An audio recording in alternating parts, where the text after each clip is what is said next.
Good afternoon S কিচেনের বন্ধুরা। আজ আমি বানাবো একদম রেস্টুরেন্ট স্টাইলে পনির দু পেঁয়াজা। অনেক সময় আমরা রেস্টুরেন্ট বা ধাবাতে গিয়ে থাকি পনির দু পেঁয়াজা খাওয়ার জন্য। এটা যদি বাড়িতে খুব সহজেই ভালোভাবে বানানো যায় তাহলে এর টেস্টটা কিন্তু আরও বেশি ভালো আসবে। তাহলে চলুন দেখে নেওয়া যাক। পনির দু পেঁয়াজা বানাবার জন্য এখানে আমি নিয়েছি 400 পনির আর 1 বাটি টক দই, আর সাথে নিয়েছি 4টে মিডিয়াম সাইজের পেঁয়াজ, 3টে টমেটো, কাঁচা লঙ্কা, আদা, রসুন এবং ধনিয়া পাতা। প্রথমে ভেজিটেবলগুলো কেটে নেব। দেখুন, দুটো পেঁয়াজ এরকম সাইজের একটু বড় বড় করে কেটে রাখবো, আর বাদবাকি দুটো পেঁয়াজ একদম ছোট ছোট করে কেটে নেব গ্রেভির জন্য। পেঁয়াজগুলো কাটা হয়ে যাওয়ার পরে তারপরে কেটে নেব কাঁচা লঙ্কা। কাঁচা লঙ্কাগুলো দেখুন একটু লম্বা করে কেটে নিচ্ছি। এরপরে টমেটোগুলো একদম ছোট ছোট করে কেটে নেব। দেখুন সবগুলো টমেটো একদম ছোট করে কেটে নিয়েছি। তারপরে পনিরগুলো কিউব সাইজের আকারে কেটে নেব। এরপরে মিডিয়াম ফ্লেমে একটি কড়া বসিয়ে কড়ার মধ্যে বেশ কিছুটা সাদা তেল দিয়ে দেবো। তেলটা যখন গরম হয়ে আসবে তখন বড় সাইজের করে কেটে রাখা পেঁয়াজগুলো দিয়ে দিচ্ছি। পেঁয়াজগুলোর কালার যখন চেঞ্জ হয়ে আসবে অর্থাৎ 2 থেকে 3 মিনিট একটু হালকা ফ্রাই করে নিয়ে তুলে নেব। এরকম কালার চলে আসলে তেল থেকে তুলে নিতে হবে।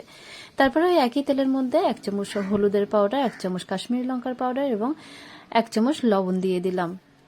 তারপরেই পনিরের পিসগুলো দিয়ে দেবো। পনিরের পিসগুলো কিন্তু হালকা ফ্রাই করে নিতে হবে। দেখুন পনিরের কালারটা যখন এরকম চলে আসবে তখন পনিরগুলো তুলে নেব। হালকা ফ্রাই করে নিতে হবে।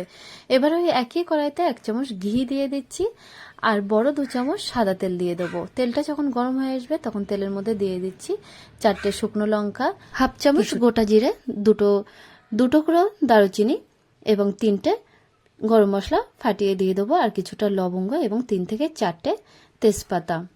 এই সব মশলাগুলো দিয়ে 1 থেকে 2 মিনিট একটু নাড়াচাড়া করে নেব। তারপরে তেলের মধ্যে দিয়ে দিচ্ছি ছোট করে কেটে রাখা পেঁয়াজগুলো। পেঁয়াজগুলো তেলের সঙ্গে একটু হালকা করে ফ্রাই করে নেব। এতে করে পেঁয়াজের কাঁচা ভাবটা যখন দূর হয়ে যাবে তখন 1 চামচ রসুন থেতো দিয়ে দিচ্ছি, আর দিয়ে দিচ্ছি বড় 1 চামচ আদা পেস্ট। আদা, রসুন এবং পেঁয়াজগুলো ভালোভাবে ফ্রাই করে নেব। পেঁয়াজে যখন হালকা গোল্ডেন কালার চলে আসবে তখন দিয়ে দিচ্ছি টমেটোগুলো দিয়ে ভালোভাবে কষিয়ে নেব। টমেটোগুলো দিয়ে 2 থেকে 3 মিনিট নাড়াচাড়া করার পরে এর মধ্যে এবার মশলাগুলো দিয়ে দেবো।